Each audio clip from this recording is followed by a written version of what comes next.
উদ্ভূত পরিস্থিতিতে সরকারের পাশে থাকার আশ্বাস চারটি দলের। যে কোনো মূল্যে ফ্যাসিবাদের পুনর্বাসন ঠেকানোর প্রত্যয়, ঐক্য দৃশ্যমান করার আহ্বান প্রধান উপদেষ্টার। মাইলস্টোন ট্র্যাজেডিতে শিক্ষার্থী শিক্ষক সহ নিহত বেড়ে ৩২, দগ্ধ হয়ে বার্ন ইনস্টিটিউট সহ বিভিন্ন হাসপাতালে ভর্তি ৬৮, অনেকের অবস্থাই আশঙ্কাজনক। মাইলস্টোনের মতো এত বড় শিক্ষা প্রতিষ্ঠানের আইডি কার্ডে না আছে অভিভাবকের ফোন নাম্বার, না আছে বাচ্চাদের ব্লাড গ্রুপ। এটা কম্পালসারি করা উচিত।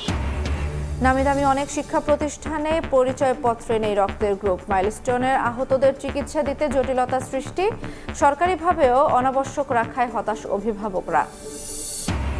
শাহজালালের রানওয়েতে ওঠানামা করে সামরিক ও বেসামরিক বিমান, নীতি পরিপন্থী বলছেন সাবেক পাইলটরা। চারপাশে গজিয়ে ওঠা উঁচু ভবন বাড়াচ্ছে নিরাপত্তা ঝুঁকি।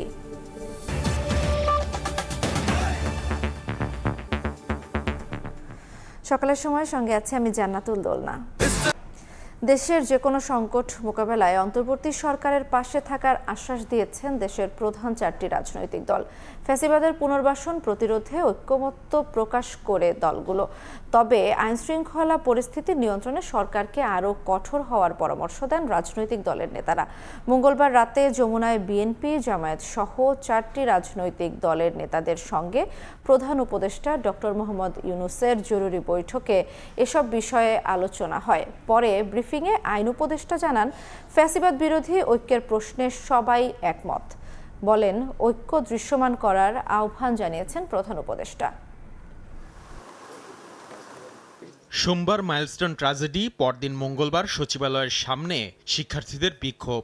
সাম্প্রতিক সময়ে পরপর অস্থিতিশীল পরিস্থিতির সম্মুখীন হয়ে মঙ্গলবার রাতে চার রাজনৈতিক দলকে জরুরি বৈঠকে ডাকেন প্রধান উপদেষ্টা ডক্টর মোহাম্মদ ইউনূস। রাষ্ট্রীয় অতিথি ভবন যমুনায় জরুরি বৈঠকে যোগ দেয় বিএনপি, জামাতে ইসলামী, এনসিপি ও ইসলামী আন্দোলন বাংলাদেশ। গণঅভ্যুত্থানের পর সচিবালয় ঘিরে একাধিক প্রতিবাদ বিক্ষোভ সহ নানা ঘটনায় নিরাপত্তার বিষয়ে উদ্বেগ প্রকাশ করে ইসলামী আন্দোলন। সম্প্রতি গোপালগঞ্জে সংঘর্ষের বিষয়ে গোয়েন্দা সংস্থা ও আইন শৃঙ্খলা বাহিনীর ব্যর্থতা রয়েছে কিনা তা তদন্ত করে দেখার প্রস্তাব দেয় দলটি। সচিবালয় এভাবে অরক্ষিত কেন থাকে? এখানে কি গোয়েন্দা ব্যর্থতা আছে, নাকি প্রশাসনিক কোনো ব্যর্থতা আছে, আইন শৃঙ্খলা বাহিনী ব্যর্থতা আছে? এই বিষয়টা গভীরভাবে যাতে সরকার অনুসন্ধান করে দেখে। দেশের প্রতিটি অস্থিতিশীল পরিস্থিতিতে ক্ষমতাচ্যুত আওয়ামী লীগের ইন্ধন আছে কিনা তা গুরুত্বের সঙ্গে দেখতে প্রধান উপদেষ্টার প্রতি আহ্বান জানায় জামায়াতে ইসলামী। উদ্ভূত পরিস্থিতিতে গুজব ছড়িয়ে দেশে আতঙ্ক সৃষ্টির চেষ্টা করছে বলেও জানায় দলটি। নির্বাচনকে কেন্দ্র করে আরও বিশৃঙ্খলা তৈরি হতে পারে, সেজন্য এখন থেকেই আইন শৃঙ্খলা পরিস্থিতির দিকে নজর দেওয়া দরকার। পুলিশ বাহিনী এবং আদার এনফোর্সিং অথরিটি এগুলোকে স্ট্রেংথেন করা দরকার, ইফেক্টিভ করা দরকার, এবং নির্বাচনের বেশ আগেই যেন একটা স্থিতিশীল রাজনৈতিক পরিস্থিতি থাকে এবং লেভেল প্লেইং ফিল্ড তৈরি করে। বৈঠক শেষে আইন উপদেষ্টা জানান, ফ্যাসিবাদের বিরুদ্ধে সকল রাজনৈতিক দলকে ঐক্যমত থাকার আহ্বান জানিয়েছেন প্রধান উপদেষ্টা। প্রত্যেকেই বলেছে, ফ্যাসিবাদ বিরোধী ঐক্যের প্রশ্নে তাদের মধ্যে কোনো রকম মতভিন্নতা নাই, তাদের মধ্যে কোনো বিরোধ নাই। রাজনৈতিক দলগুলোর পক্ষ থেকে আমাদের দুইটা জিনিসের উপর হাইলাইট করা হয়েছে।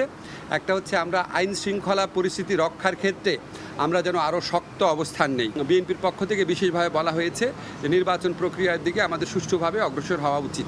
দেশে সুষ্ঠু নিরপেক্ষ নির্বাচন আয়োজনে অন্তর্বর্তী সরকারের পাশে থেকে একসঙ্গে কাজ করার প্রতিশ্রুতিও জানিয়েছে রাজনৈতিক দলগুলো।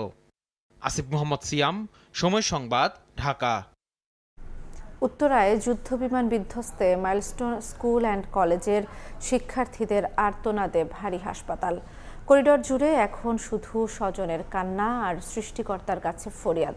শিক্ষক শিক্ষার্থী সহ নিহতের সংখ্যা বেড়ে দাঁড়িয়েছে ৩২ জনে।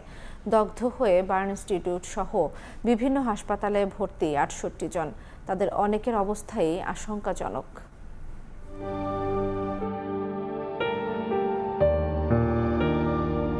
রাতভর অপেক্ষা, ফুটফুটে শিশুকে ফিরে পাওয়ার হাজারো প্রার্থনা যখন ব্যর্থ হয়ে লাশ নিয়ে ফিরতে হয় স্বজনকে, তখন আর যেন পা চলে না কারো। চোখের সামনে পৃথিবী হয়ে যায় শূন্য। বিমান বিধ্বস্ত হয়ে মাইলস্টোন স্কুল অ্যান্ড কলেজের শিক্ষার্থীদের অনেকেই জাতীয় বার্ন ইনস্টিটিউট সহ রাজধানীর বিভিন্ন হাসপাতালে জীবন মৃত্যুর সন্ধিক্ষণে। যদি লাশ নেন তাহলে আপনারা আসেন, তখন আমরা রাত্রে ব্রাহ্মণবাড়িয়ার থেকে রওনা দিচ্ছি। লাশগুলো নিতে পারতেছি না, শুধু পুলিশ ক্লিয়ারেন্স নেই। হাসপাতালের বারান্দায় সন্তানদের খবর জানতে উদ্বেগ উৎকণ্ঠা নিয়ে অপেক্ষায় স্বজনরা। সিএমএসে খুঁজছি, গতকালকে ঢাকা মেডিকেলে খোঁজা হয়েছে, পাওয়া যায়নি। আহতদের সহযোগিতার জন্য এগিয়ে এসেছেন স্বেচ্ছাসেবী সহ সর্বস্তরের মানুষ। বাদ যাননি তৃতীয় লিঙ্গের সদস্যরাও। রক্ত দেওয়ার জন্য আসছি এখানে, এখনো পর্যন্ত রক্ত দেওয়া হয়নি, আমরা রক্ত দিয়ে যাব।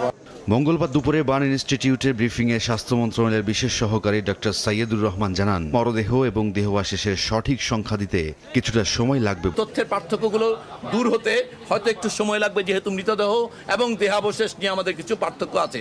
বার্ন ইনস্টিটিউটে গণমাধ্যমে মুখোমুখি হন শ্রম উপদেষ্টা অবসরপ্রাপ্ত ব্রিগেডিয়ার জেনারেল সাখাওয়াত হোসেন। ঢাকা শহরের মতো জনবহুল এলাকায় যুদ্ধ বিমানের প্রশিক্ষণ নিয়ে প্রশ্ন তুলে তিনি বলেন, ব্ল্যাক বক্স থেকে তথ্য না পাওয়া পর্যন্ত কি কারণে দুর্ঘটনা ঘটেছিল তা জানা সম্ভব নয়। এটা ব্ল্যাক বক্স অ্যানালাইসিস না করা পর্যন্ত বোঝা যাবে না যে এটা কি টেকনিক্যাল এরর না পাইলট। বিমান বিধ্বস্ত হয়ে হতাহতের ঘটনায় রাষ্ট্রীয় শোক পালন করছে জাতি। রায়দুল ইসলাম শুভ, সময় সংবাদ, ঢাকা। এই মুহূর্তে জাতীয় বার্ন ও প্লাস্টিক সার্জারি ইনস্টিটিউটের সামনে আছেন রিপোর্টার তোহা খান তামিম এবং মাইলস্টোন স্কুলের সামনে আছেন রিপোর্টার মনির হোসেন। সরাসরি প্রথমেই যাচ্ছে তামিমের কাছে।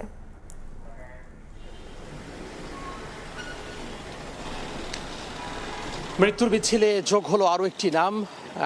বোন নাজিয়ার মৃত্যুর পর গত রাত্রে ঠিক কয়েক ঘন্টার ব্যবধানে ভাই নাফিও চলে যায়, অর্থাৎ দুই ভাই বোনের মৃত্যু হয়। এভাবেই কিন্তু উত্তরা মাইলস্টোন স্কুল অ্যান্ড কলেজের ঘটনায় মৃত্যুর মিছিলে যোগ হচ্ছে প্রতিনিয়ত এক একটি নাম, আর মৃত্যুর মিছিল দীর্ঘ হচ্ছে। জাতীয় বার্ন ও প্লাস্টিক সার্জারি ইনস্টিটিউটের সামনে রয়েছে এবং এখানে দেখা যাচ্ছে যে মূল ফটকে পুলিশের যে প্রহরা রয়েছে, পাশাপাশি অন্যান্য যে আইনশৃঙ্খলা বাহিনীর সদস্য তারা রয়েছেন। যে কোনো অনাকাঙ্ক্ষিত পরিস্থিতি যেন না ঘটে সেটি আসলে এড়াতে তারা তৎপর রয়েছেন বলে আমাদেরকে জানিয়েছেন। জাতীয় বার্ন ও প্লাস্টিক সার্জারি ইনস্টিটিউটে এই ভাই নাফি, অর্থাৎ নাজিয়ার ভাই নাফি, সেটি মাইলস্টোন স্কুলের প্রথম শ্রেণীর শিক্ষার্থী ছিল। নাফির শরীরে প্রায় 95% পড়ে গিয়েছিল। তো গত রাত্রে সাড়ে বারোটার সময় সে জাতীয় বার্ন ও প্লাস্টিক সার্জারি ইনস্টিটিউটে মারা যায় এবং বোন নাজিয়াও তার আগে মারা যায়, অর্থাৎ দুই ভাই বোনই চলে যায়। তো এভাবে বলা যায় যে একের পর এক শোকাবহ যে পরিস্থিতি এবং একের পর এক যে মৃত্যুর মিছিল উত্তরা মাইলস্টোন স্কুল অ্যান্ড কলেজের ঘটনায় সেটি আসলে যুক্ত হচ্ছে এবং সব মিলিয়ে বলা যায় ঘটনা যতই মোড় নিচ্ছে ততই কিন্তু শোকের যে পরিবেশ ততই কিন্তু আরও আসলে কঠিন হয়ে যাচ্ছে পরিস্থিতি। অর্থাৎ এখানে যারা ভর্তি রয়েছেন তারা অনেকে কিন্তু বলা যায় যে ক্রিটিক্যাল অবস্থায় আছেন, অর্থাৎ শঙ্কা মুক্ত নন, তারা সবাই আসলে শঙ্কার মধ্যে রয়েছেন বলে চিকিৎসকরা আমাদেরকে জানিয়েছেন। তো এখন পর্যন্ত জাতীয় বার্ন ও প্লাস্টিক সার্জারি ইনস্টিটিউটে নাফি চলে যাওয়ার পরে মৃত্যুর মিছিল এখন পর্যন্ত শুধুমাত্র জাতীয় বার্ন ও প্লাস্টিক সার্জারি ইনস্টিটিউটে সেটি আসলে মোট মৃত্যু 12 জন হয়েছে এবং সব মিলিয়ে এখন পর্যন্ত মৃত্যুর সংখ্যা হয়েছে 32 জনে দাঁড়িয়েছে। পাশাপাশি আমরা দেখতে পাচ্ছি যে 164 জনের মতো বিভিন্ন যে হাসপাতাল রয়েছে, উত্তরা আধুনিক হাসপাতাল, লুবনা হাসপাতাল, সামরিক হাসপাতাল সহ জাতীয় বার্ন ও প্লাস্টিক সার্জারি ইনস্টিটিউট সহ ঢাকা মেডিকেল সহ যে বিভিন্ন হাসপাতালে 164 জন আহত হয়েছে। আহত এখনও হাসপাতালে ভর্তি হয়ে চিকিৎসা নিচ্ছেন, আহত এবং দগ্ধ। তো সব মিলিয়ে বলা যায় যে আর কিছুক্ষণ পরেই জাতীয় বার্ন ও প্লাস্টিক সার্জারি ইনস্টিটিউটে যা চিকিৎসক রয়েছেন চিকিৎসকদের পক্ষ থেকে আনুষ্ঠানিকভাবে ব্রিফিং করা হবে এবং সর্বশেষ যে তথ্য সেই তথ্যটি জানানো হবে। আমরা জানি যে গতকাল পর্যন্ত কিন্তু ব্রিফিং করা হয়েছিল 2 দফা এবং আজকেও আর কিছুক্ষণ পরে ব্রিফিং করা হবে চিকিৎসকদের পক্ষ থেকে। তখনই আসলে জানা যাবে যে গত রাত পর্যন্ত, অর্থাৎ জাতীয় বার্ন ও প্লাস্টিক সার্জারি ইনস্টিটিউট সহ এবং ঢাকা মেডিকেল সহ অন্যান্য যে হাসপাতালে আহতরা রয়েছেন তাদের কি অবস্থা, তাদের কি পরিস্থিতি। তো এই ছিল জাতীয় বার্ন ও প্লাস্টিক সার্জারি ইনস্টিটিউট থেকে আমার হাতে সব মূল ঘটনাস্থলে মাইলস্টোন স্কুল অ্যান্ড কলেজের সামনে আছেন সহকর্মী মনির হোসেন, তার কাছে জানবো সেখানকার পরিস্থিতি। আসলে বার্ন সার্জারি ইনস্টিটিউটে যেমনটা দেখছিলাম যে কোমলমতি শিশুরা এখনো কাতরাচ্ছে, সেই ঘটনার আসলে যেখান থেকে সূত্রপাত সেই মাইলস্টোন স্কুল অ্যান্ড কলেজ সেই ক্যাম্পাসের সামনেই আমরা আছি এবং ক্যাম্পাসে এখন পর্যন্ত যেই অবস্থা, এখন শুধুই ধ্বংসস্তূপ রয়েছে। যেই ধ্বংসস্তূপগুলো আসলে পড়ে রয়েছে গত 21 জুলাই যেই মর্মান্তিক দুর্ঘটনা, বিমান দুর্ঘটনা এখানে ঘটেছে, সেই দুর্ঘটনার কিন্তু এখনো ছাপ পড়ে আছে এবং যেই আসলে একটি সাজানো স্কুল, সেই স্কুল এখানে এখন ধ্বংসস্তূপে পড়ে আছে। এবং গতকাল পর্যন্ত আমরা এখানে আসলে যেটি দেখেছি মাইলস্টোনের যে বিমান দুর্ঘটনা, সেই দুর্ঘটনার পর এখানকার যেই শিক্ষার্থীরা রয়েছে, সেই শিক্ষার্থীরা তারা যে 6টি দাবি আসলে তুলেছিল এবং কালকে তারা সারাদিন এখানে অবস্থান করেছে তাদের সেই 6 দফা দাবি নিয়ে, এবং সেই দাবিগুলো নিয়েই তারা আসলে সরকার যে মহল আছে সেগুলোতে কথা বলেছে। এবং আমরা দেখেছি কালকে যে 2জন উপদেষ্টা এখানে এসেছেন এবং উপদেষ্টাদের সাথে তারা কথা বলেছেন। এবং আমরা এখন পর্যন্ত যেটি জানতে পেরেছি যে এখান থেকে একটি তদন্ত কমিটি গঠন করা হয়েছে, সেই তারা 3 কার্যদিবসের মধ্যেই আসলে তাদের যে প্রতিবেদন সেটি জমা দেবে। এবং এখানকার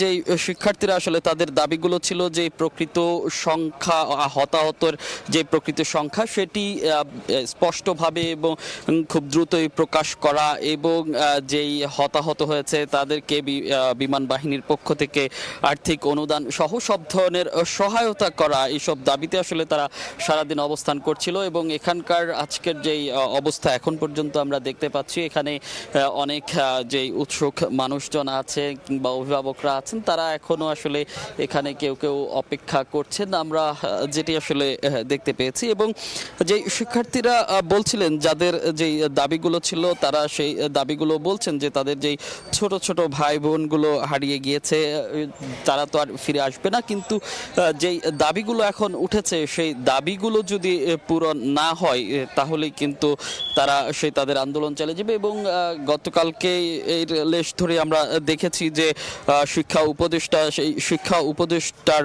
পদত্যাগের দাবিতেও কিন্তু আন্দোলন হয়েছে আমরা দেখেছি। এবং মাইলস্টোনের যেই দুর্ঘটনা এবং এখানকার যে স্টুডেন্টরা আছেন, শিক্ষার্থী শিক্ষকরা যারা আছেন, তারাও আমরা এখানে সকাল থেকে কয়েকজন শিক্ষককে আসতে দেখেছি এবং তারা এই ক্যাম্পাসে ঢুকছেন এবং এখানে অবস্থান নিচ্ছেন। তো মাইলস্টোন ক্যাম্পাস থেকে বিমান দুর্ঘটনার পর এই ছিল এখনকার মতো আমার কাছে সবশেষ। আমরা সরাসরি যুক্ত ছিলাম মাইলস্টোন কলেজ এবং জাতীয় burn and plastic surgery institute থেকে। সকালের সময় আরও থাকছে। সড়কে ফিটনেসবিহীন গাড়ির কারণে বাড়ছে দুর্ঘটনা। গেল বছর রাজশাহী অঞ্চলে প্রাণ গেছে প্রায় 400 জনের, আহত অন্তত 5 শতাধিক। অদক্ষ চালক ও বেপরোয়া গতি। নামকরা অনেক শিক্ষা প্রতিষ্ঠানের পরিচয়পত্রে রক্তের গ্রুপ না থাকায় দুর্ঘটনার সময় শিক্ষার্থীদের সেবা দিতে গিয়ে জটিলতার সৃষ্টি হচ্ছে। এমনকি ষষ্ঠ থেকে দ্বাদশ শ্রেণীর জন্য সরকার গৃহীত 350 কোটি টাকার ইউনিক আইডি প্রকল্পেও রক্তের গ্রুপ অনাবশ্যক হিসেবে রাখায় হতাশ অভিভাবকরা। গ্রুপ নির্ণয়ে অনেক প্রতিষ্ঠান বাণিজ্য করছে জানিয়ে প্রকল্প সংশ্লিষ্টরা বলছেন, শিক্ষার্থীদের বড় অংশ স্বেচ্ছায় তথ্য দেওয়ার পাশাপাশি পরিচয়পত্রে রাখা হয়েছে রক্তের গ্রুপ। আর প্রকল্পের আওতায় বিনামূল্যে ব্লাড গ্রুপ নির্ণয় করে তা ইউনিক আইডি কার্ডে উল্লেখ করার দাবি অভিভাবকদের। শাকির আহমেদের রিপোর্ট। সোমবার রাজধানীর মাইলস্টোন স্কুল অ্যান্ড কলেজের একটি ভবনে প্রশিক্ষণরত যুদ্ধ বিমান বিধ্বস্ত হলে শিক্ষার্থী ও শিক্ষক সহ হতাহতের ঘটনা ঘটে। আহত শিক্ষার্থীদের হাসপাতালে নেয়ার পর প্রয়োজন হয় রক্তের। তবে শিক্ষার্থীদের সঙ্গে থাকা পরিচয়পত্রে রক্তের গ্রুপ উল্লেখ না থাকায় চিকিৎসকদের পড়তে হয় জটিলতায়।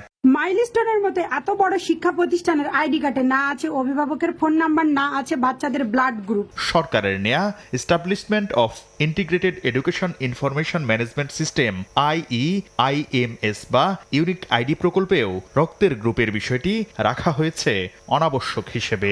অভিভাবকরা বলছেন, রক্তের গ্রুপের মতো গুরুত্বপূর্ণ তথ্য আইডিতে না থাকলে জরুরি প্রয়োজনে বাড়ে বিপদ। ব্লাড গ্রুপটা তো হ্যাঁ, আমি মনে করি এটা কম্পালসারি করা উচিত সরকারের। সহজে আইডেন্টিফাই করা যায় বাচ্চা কেউ যদি থাকে আর কি। প্রকল্প সংশ্লিষ্টরা বলছেন রক্তের গ্রুপের তথ্য আবশ্যক না হলেও অনেকেই নিজ উদ্যোগে তথ্য দেওয়ার ফলে অধিকাংশ কার্ডে রক্তের গ্রুপ উল্লেখ করা হয়েছে। যেসব জায়গায় শিক্ষার্থীর রক্তের গ্রুপ পাওয়া যাবে না সে রক্তের গ্রুপ দিবে না, আর যখন পাওয়া যাবে সে ডাটাবেজে ঢুকে সেটা ডাইনামিক ডাটাবেজ যেহেতু সেটা সে ডাটাবেজে সে তথ্যটা দিয়ে দিতে পারবে। আমাদের ইউনিক আইডি কার্ডে সেই রক্তের গ্রুপটা আছে।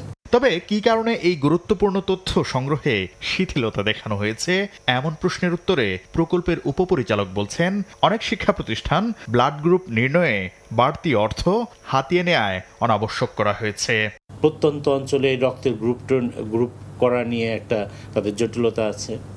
তারা গ্রাম পর্যায়ে রক্তের গ্রুপটা বিভিন্ন জায়গায় পাওয়াও যায় না, এখন পর্যন্ত সেই সেবাটা ওখানে পৌঁছায় নাই, যে কারণে হয়তোবা এইটা অপশনাল করা হয়েছে। তবে স্থানীয় সরকারি হাসপাতাল অথবা প্রকল্পের আওতায় বিনামূল্যে ব্লাড গ্রুপ নির্ণয় করে তা ইউনিক আইডি কার্ডে উল্লেখ করার দাবি অভিভাবকদের। অনেক স্কুলে আপনার ব্লাড গ্রুপ করার সময় টাকা নিয়েছে। আমাদের দাবি থাকবে এই ইউনিক আইডিতে যে ব্লাড গ্রুপটা করা হবে এটা সরকারিভাবে করা হোক। 353,21,42,000 টাকার এই প্রকল্পের আওতায় ষষ্ঠ থেকে দ্বাদশ শ্রেণীর 1,25,00,000 শিক্ষার্থীর ইউনিক আইডি কার্ড প্রস্তুত হয়ে বিতরণের অপেক্ষায় আছে। আর প্রাথমিক বিদ্যালয়ের শিক্ষার্থীদের ইউনিক আইডি কার্ড নিয়ে কাজ করছে প্রাথমিক শিক্ষা অধিদপ্তর। শাকির আহমেদ, সময় সংবাদ, ঢাকা।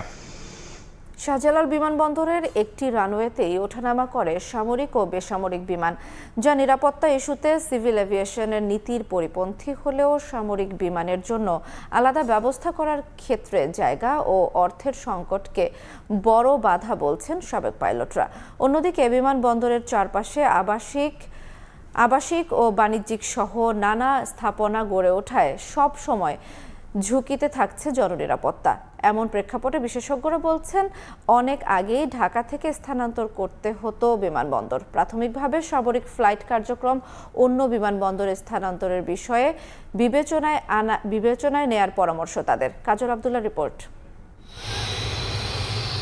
ঢাকা বিমানবন্দর কালের পরিক্রমায় এই বিমানবন্দরের আশপাশ এখন অভিজাত আবাসিক ও শিল্পাঞ্চল, হাসপাতাল, স্কুল সহ নানা অবকাঠামোর মধ্যবিন্দু। এতে বিমান সংশ্লিষ্ট যে কোনো বিধ্বংসী ঘটনা জননিরাপত্তার জন্য চরম হুমকি হয়ে দাঁড়িয়েছে। সোমবার রাজধানীর উত্তরায় বিমান বাহিনীর একটি যুদ্ধ বিমানে হতাহতের ঘটনা আরও উদ্বেগ বাড়িয়েছে খাত সংশ্লিষ্টদের মধ্যে। চোখ বুজে বাস্তবতা যখন মেনে নিয়েছে বিভিন্ন সংস্থা, তখন অনেক আগেই ঢাকা থেকে বিমানবন্দরে স্থানান্তর অত্যাবশ্যক ছিল বলে মনে করছেন বিশেষজ্ঞরা। এত ঘনবসতিপূর্ণ এলাকায় একটা আন্তর্জাতিক বিমানবন্দর, যেটা বেসামরিক বিমান এখানে পরিচালনা করা হয়, বিমান বাহিনীর মূল বেস, বাংলাদেশ বিমান বাহিনীর মূল বেস এখানে, it's a very unsafe condition. তো আমাদের যেটা প্ল্যান ছিল আজকে থেকে প্রায় 20 বছর আগে, যে আমরা এখান থেকে শিফট করে আরিয়ল বিল এলাকাও একটা আছে, কিন্তু স্থানীয় বিভিন্ন পলিটিক্যাল প্রেসারে ওইদিকে আর যাওয়া হয়নি। 777 বা 787 এয়ারক্রাফটের পরিধি এবং এই ফাইটারের পরিধি তো এক নয়। এটাতে যে পরিমাণ তেল ছিল তার থেকে অনেক বেশি পরিমাণ ফুয়েল সেখানে স্টোরেজ থাকে।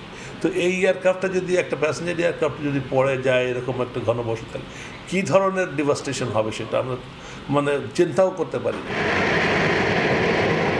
ঢাকা বিমানবন্দরে একটি মাত্র রানওয়ে নির্ভর করেই ওঠানামা করছে সামরিক বেসামরিক বিমান, আর উত্তর পাশ থেকে উঠছে হেলিকপ্টার। এটা সিভিল এভিয়েশন নীতির সঙ্গে সাংঘর্ষিক হলেও জায়গা ও আর্থিক সামর্থ্যের অভাবকে দায়ী করলেন সাবেক সেনা পাইলট। সিভিল এভিয়েশনের নিয়ম হচ্ছে যে কখনো বেসামরিক এবং সামরিক বিমান একসাথে ফ্লাই করতে পারমিশন দেয় না।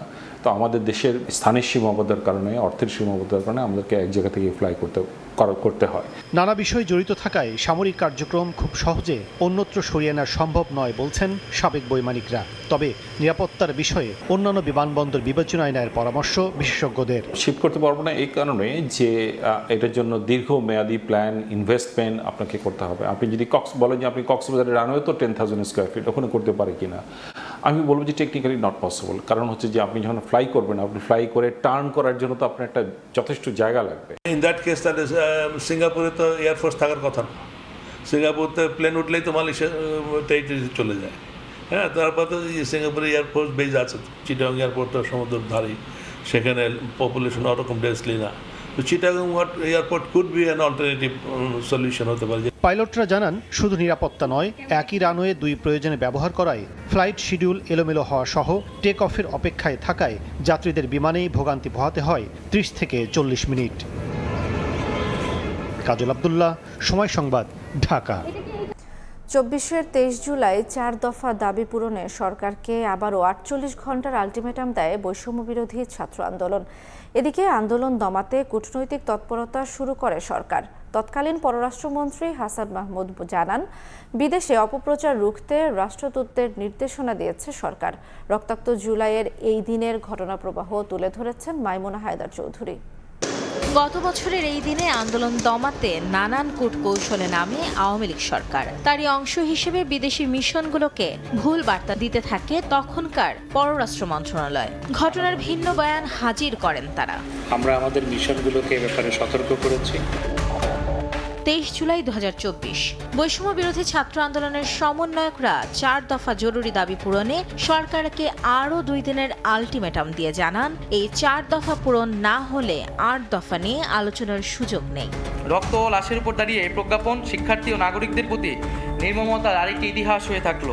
এছাড়াও 18 জুলাই থেকে নিখোঁজ 3 সমন্বয়ক ও ঢাকা বিশ্ববিদ্যালয়ের ছাত্র আসিফ মাহমুদ, আবু বাকের মজুমদার ও রশিদুল ইসলাম রিফাতের সন্ধান চাওয়া হয়। এই সমন্বয়কদের মুক্তি চেয়ে এদিন বিবৃতি দেন ঢাকা বিশ্ববিদ্যালয়ের বর্তমান ও সাবেক 22 শিক্ষক। এদিকে ছাত্র জনতাকে হত্যার বিচার চেয়ে বিবৃতি পাঠান 71 বিশিষ্ট নাগরিকও।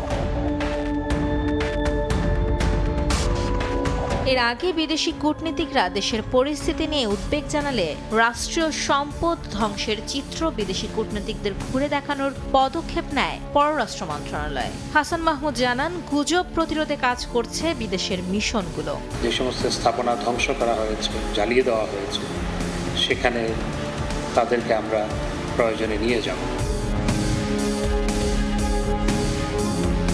এদিকে শিক্ষার্থীদের দমাতে গণহারে গ্রেফতার ও মামলা দিতে থাকে আইন শৃঙ্খলা বাহিনী। 22 জুলাই একদিনেই সারা দেশে বিভিন্ন থানায় 38 মামলায় গ্রেফতার দেখানো হয় 1117 জনকে। সামগ্রিকভাবে আমাদের মনে হয়েছে যে ওই সময় শেখ হাসিনার প্রত্যেকটা সিদ্ধান্ত ব্যাকফায়ার করছিল, আর তাদেরই একটা কথা, যখন আসলে তাদের পতন আবশ্যক হয়ে ওঠে তখন তারা পদে পদে ভুল করতে থাকে, যেটা তারা করছিল। আমাদেরকে পুরো সময়টা তাড়া করা হয়েছে, ডিজিএফআই গ্রেফতার তুলে নিয়ে গেছে, গুম করেছে, আন্দোলন সমাপ্তির জন্য বারবার চাপ প্রয়োগ করেছে, আমাদের ফ্যামিলিকে হেনস্থা করা হয়েছে। সেখান থেকে হাসপাতালে আমাদের চিকিৎসা ব্যাঘাত ঘটানোর চেষ্টা করা হয়েছে। কিন্তু কোনো হুমকি আর হুঁশিয়ারি দমাতে পারেনি শিক্ষার্থীদের। অন্যায়ের বিরুদ্ধে অটল থাকেন তারা। মাইমুনা হায়দার চৌধুরী, সময় সংবাদ, ঢাকা। ফিটনেসবিহীন গাড়ি, অদক্ষ চালক ও অসাবধানতার কারণে গত 1 বছরে রাজশাহী বিভাগের 8টি জেলায় সড়ক দুর্ঘটনায় যাত্রী, চালক ও পথচারী মিলিয়ে প্রাণ হারিয়েছেন 380 জন। দুর্ঘটনায় আহত হয়েছেন 5 শতাধিক। সড়কে ফিটনেসবিহীন গাড়িগুলো বন্ধে নিয়মিত অভিযান পরিচালনার পাশাপাশি জরিমানা করা হচ্ছে বলে জানান সংশ্লিষ্ট কর্মকর্তারা। বিস্তারিত সাইফুর রহমান রকির রিপোর্টে। ফিটনেসবিহীন এই বাসটি রংপুর বগুড়া মহাসড়কের বনানী এলাকায় এসে বন্ধ হয়ে যায়, তাই যাত্রীরা ধাক্কা দিয়ে গাড়িটি চালু করার চেষ্টা করছেন। আঞ্চলিক ও মহাসড়কগুলোতে এমন চিত্র হরহামেশাই দেখা মেলে। রাজশাহী, নাটোর, বগুড়া ও সিরাজগঞ্জ সহ বিভাগের সবকটি জেলার উপজেলা পর্যায়ে সবচেয়ে বেশি লক্কর-ঝক্কর ফিটনেসবিহীন বাস, প্রাইভেট কার, মাইক্রোবাস চলাচল করে। ফিটনেসবিহীন গাড়িগুলোর বেপরোয়া গতি, অদক্ষ চালক ও অসাবধানতার কারণে প্রায় ঘটছে ছোট বড় দুর্ঘটনা। মৃত্যুর মিছিলে যুক্ত হচ্ছে নতুন নাম, আর গুরুতর আহত হচ্ছেন অনেকে। বিআরটিএর দেয়া তথ্য মতে গত 1 বছরে বিভাগে প্রায় 255টি সড়ক দুর্ঘটনায় যাত্রী, চালক, হেলপার ও পথচারী মিলিয়ে প্রাণ হারিয়েছে 380 জন। আহত ও অঙ্গহানি হয়েছে 5 শতাধিক। যে সিট দেখছেন না, এটা প্রায় উইন্ডোর কাছাকাছি চলে আসছে, এটা আসলে তো রিস্কি। ফিটনেসবি বাস এবং ট্রাকের সংখ্যা অনেক বৃদ্ধি পাইছে। লক্কর গাড়ি চলছে, এগুলার সব বন্ধ করে দেন, মানুষ অ্যাক্সিডেন্ট হচ্ছে। সড়কে চলাচলকারী 25 থেকে 30 বছর আগের বিভিন্ন যানবাহন রং করে রাস্তায় চলাচল উপযোগী করা হচ্ছে। উপায় না পেয়ে যাত্রীরা এসব বাসে জীবনের ঝুঁকি নিয়ে চলাচল করতে বাধ্য হচ্ছেন। মহাসড়কে ফিটনেসবিহীন অসংখ্য গাড়ি দেখা গেলেও পরিবহন মালিক সমিতির নেতা ও চালক হেল্পাররা বলছেন ফিটনেস আছে সবগুলো গাড়ির। ফিটনেসের সাথে হিসাব করে তো গাড়ি চলে না কাকা, গাড়ি চলে পার্টসের সাথে হিসাব করে। দুর্ঘটনা তো যে কোনো গাড়িতে বাড়তে পারে, এটা ইঞ্জিন চালিত গাড়ি না। ফিটনেসবিহীন গাড়িগুলো দীর্ঘদিন চলার কারণে গাড়িগুলোর অনেক ত্রুটি থাকে। এখানে ফিটনেসবিহীন গাড়ি একটাও নাই এবং আমাদের ফিটনেসবিহীন গাড়ি আমরা মালিক সমিতির পক্ষ থেকে আমরা চালাতে দিই না। এদিকে সড়কে ফিটনেসবিহীন গাড়িগুলো বন্ধে নিয়মিত অভিযান পরিচালনার পাশাপাশি জরিমানা করা হচ্ছে বলে জানান বিআরটিএ ও আইনশৃঙ্খলা বাহিনীর দায়িত্বশীল কর্মকর্তারা। আর সড়ক ও জনপথ বিভাগের নির্বাহী প্রকৌশলী বলেন দুর্ঘটনা এড়াতে ঝুঁকিপূর্ণ বাঁকগুলোতে সতর্কতামূলক সাইনবোর্ড, শেভরন ও 3000 রোড স্টার স্থাপন করা হয়েছে। এই যে আনফিট গাড়িগুলা যেগুলার এই যে টেক ফিটনেস নাই লক্কর এই গাড়িগুলি গভর্নমেন্ট থেকে 1 জুলাই থেকে এগুলা ডাম্পিং করার কথা ছিল। ফিটনেসের কাগজপত্র মেয়াদে উত্তীর্ণহীন সেগুলোর বিষয়ে আমরা ইদানিং আমাদেরকে গাড়ি ডাম্পিংয়ের জন্য একটা নির্দেশনা দিয়েছে। গত অর্থ বছরে আমরা বিভিন্ন সড়কে বিশেষ করে ন্যাশনাল হাইওয়েতে আপনি দেখবেন যে শেভরন দিয়েছি আমরা, এবং বাক সরলীকরণে আমরা রোড স্টার দিয়েছি, এবং সেটা আমরা উল্লেখযোগ্য সংখ্যক দিয়েছি, প্রায় 3000-এর মতো। 20 বছরের অধিক সময় ধরে সড়কে চলা গাড়িগুলো জব্দে সম্প্রতি একটি নির্দেশনা দিয়েছে মন্ত্রণালয়, যা 20 জুলাই থেকে কার্যকর হয়েছে। বিভাগে ফিটনেসবিহীন গাড়ির সংখ্যা প্রায় 1200। সাইফুর রহমান রকি, সময় সংবাদ, রাজশাহী। দেশের নদ নদী রক্ষায় কাজ করা একমাত্র দফতর পানি উন্নয়ন বোর্ড বগুড়ার দুপচাচিয়ার 2টি নদী নিখোঁজের দাবি করছে। নিজেদের করা তদন্ত প্রতিবেদনের বরাতে সংস্থাটি বলছে জেলায় ঘড়িয়া ও চন্দ্রাবতী নামে কোনো নদী নেই, তবে এই নদী দুটির অস্তিত্ব থাকার কথা উঠে এসেছে সময় সংবাদের অনুসন্ধানে। শাহাদুল ইসলামের ক্যামেরায় আব্দুল আওয়ালের রিপোর্ট। মানুষ বা বস্তু নয়, এবার নিখোঁজের তালিকায় নাম উঠল 2 নদীর। গত বছরের 25 সেপ্টেম্বরে বগুড়া জেলা প্রশাসকের কার্যালয়ে নদ নদীর প্রকৃত সংখ্যা, নদীকে অবৈধভাবে দখল দূষণ মুক্তকরণ সংক্রান্ত বিশেষ সভা হয়। সবাই সব শীর্ষ কর্মকর্তাদের মতামতের ভিত্তিতে জেলায় মোট 23টি নদ নদীর সংখ্যা চূড়ান্ত হিসাবে গণ্য করা হয়। ওই সিদ্ধান্ত মোতাবেক একটি তালিকা করে পানি উন্নয়ন বোর্ড, কিন্তু ওই তালিকায় অন্যান্য নদ নদীর নাম থাকলেও গাবতলী উপজেলার 29 কিলোমিটারের ঘড়িয়া ও দুপচাচিয়ার 19.5 কিলোমিটারের চন্দ্রাবতী নদীর নাম বাদ দেয় সংস্থাটি। তবে খোদ সরকারিভাবে প্রকাশিত 2 বইয়ে উঠে এসেছে নদী দুইটির অস্তিত্বের প্রমাণ। ঘড়িয়া নদী থাকার প্রমাণ মেলে জাতীয় নদী রক্ষা কমিশনের প্রকাশিত বাংলাদেশের নদ নদী নামক বইয়েও। চলতি বছরের ফেব্রুয়ারিতে মন্ত্রণালয়ের তালিকা থেকে বাদ পড়া নদীগুলো পুনরায় যাচাইয়ের জন্য 5 সদস্যের একটি কমিটি গঠন করে। 16 ফেব্রুয়ারি কমিটি বিভাগীয় কমিশনারের কাছে একটি প্রতিবেদন দাখিল করে, যেখানে 72 কিলোমিটার দৈর্ঘ্যের ইছামতি নদীর ভাটির দিকের অংশবিশেষ ঘড়িয়া নদী হতে পারে বলে জানানো হয়। তবে স্থানীয়দের বক্তব্যেও 2 নদীর অস্তিত্ব কথা উঠে আসে।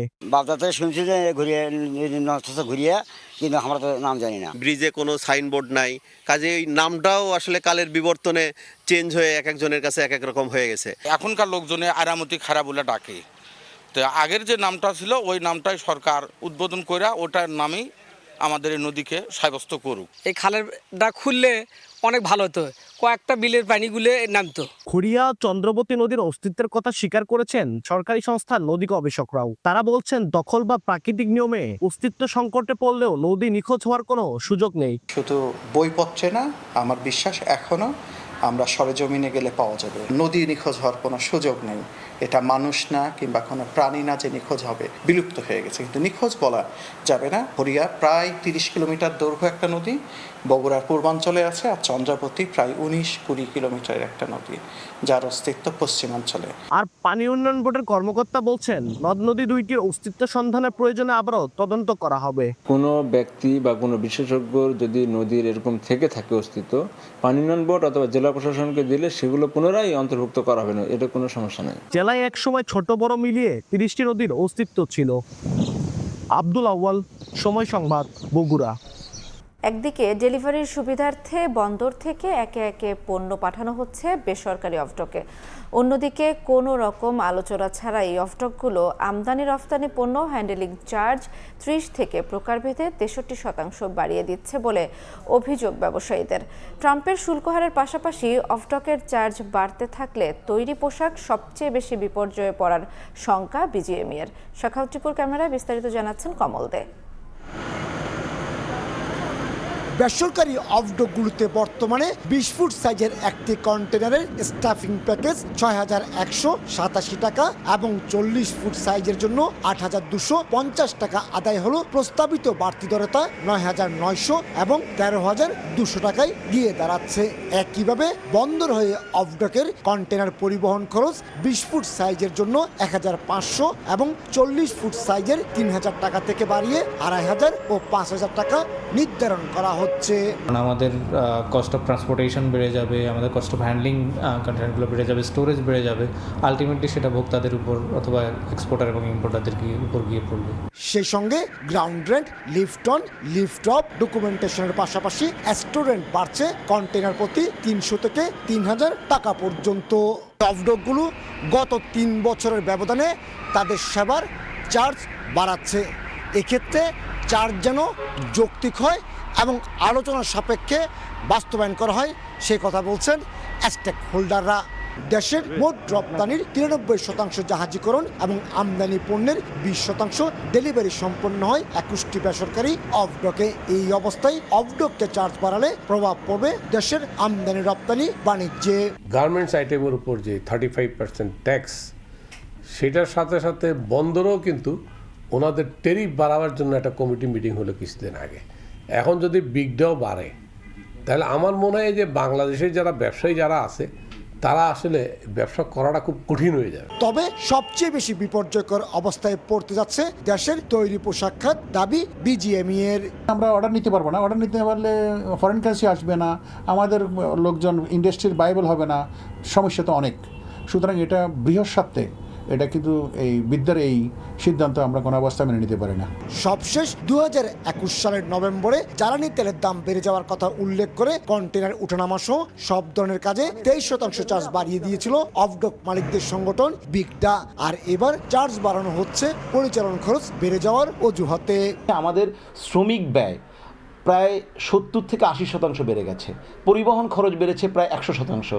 এই জিনিসগুলোকে আমরা আসলে অ্যাকোমোডেট করতে পারছি না আমাদের পরিচালন ব্যয়ের সাথে। সুতরাং স্বাভাবিকভাবেই বিগডার যে অন্তর্ভুক্ত ডিপোগুলো আছে তাদেরকে কিন্তু রেট অ্যাডজাস্ট করতে হচ্ছে। এদিকে স্টেক হোল্ডারদের সঙ্গে আলোচনা করেই বাড়তি চার্জ কার্যকর করতে বিগডার প্রতি নির্দেশনা দিয়েছে চট্টগ্রাম বন্দর কর্তৃপক্ষ। অফডক কর্তৃপক্ষ তাদের চার্জ বাড়ানো বা কমানো না, এটাকে একটা জাস্টিফিকেশন, এটা একটা যৌক্তিকীকরণ তারা করতেই পারে। 2024-25 অর্থ বছরে 7,77,000 রপ্তানি এবং 2,65,000 আমদানি কন্টেনার উঠানামা করেছে বেসরকারি অফডকগুলোতে। কমল দে, সময় সংবাদ, চট্টগ্রাম।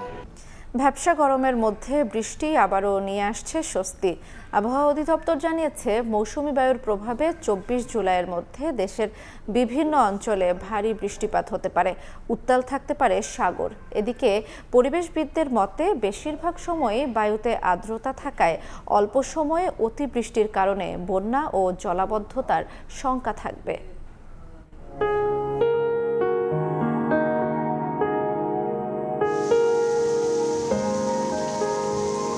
গত কয়েকদিনে ভ্যাপসা গরমে ভুগছেন রাজধানী সহ দেশের বিভিন্ন স্থানের মানুষ, সঙ্গে থেমে থেমে বৃষ্টিপাত।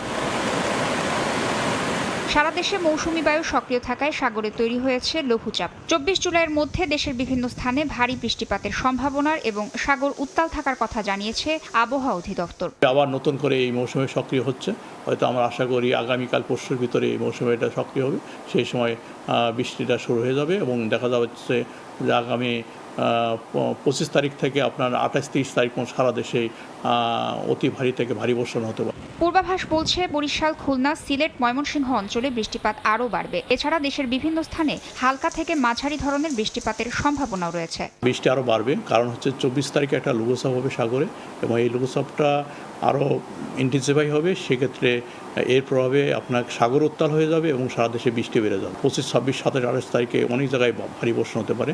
এর জন্য হয়তো আমরা আজকালের ভিতরে অতি ভারী বর্ষণের জন্য সংকেত জারি করব এবং সাগরেও হয়তো আপনার উত্তাল থাকবে, যেহেতু সাগরে আমরা সিগন্যাল ইস্যু করব।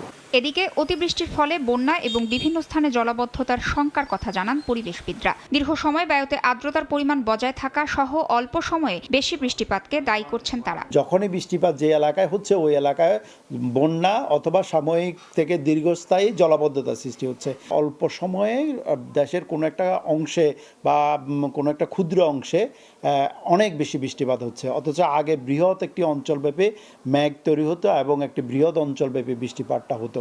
এই যে নতুন যে পরিবর্তন, এই পরিবর্তনের সরাসরি কুফলগুলো কিন্তু আমরা দেখতে পাচ্ছি। আবহাওয়া অধিদপ্তরের জুলাই মাসের দীর্ঘমেয়াদী পূর্বাভাসে বলা হয়েছে মাসটিতে দেশের স্বাভাবিক বৃষ্টিপাতের সম্ভাবনা রয়েছে। তাসনিয়া নিশাত মিম, সময় সংবাদ, ঢাকা। সকালের সময়ের শীর্ষ সংবাদগুলো জানিয়ে দিচ্ছি আরেকবার।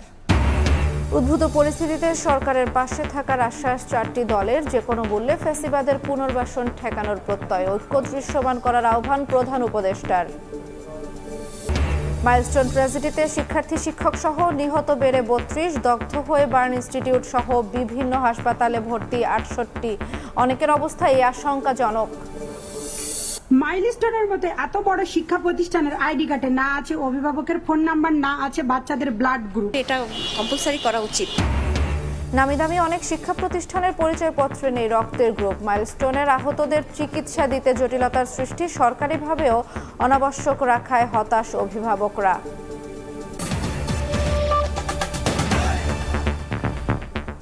এই ছিল সকালের সময়, সঙ্গে থাকুন সময়ের।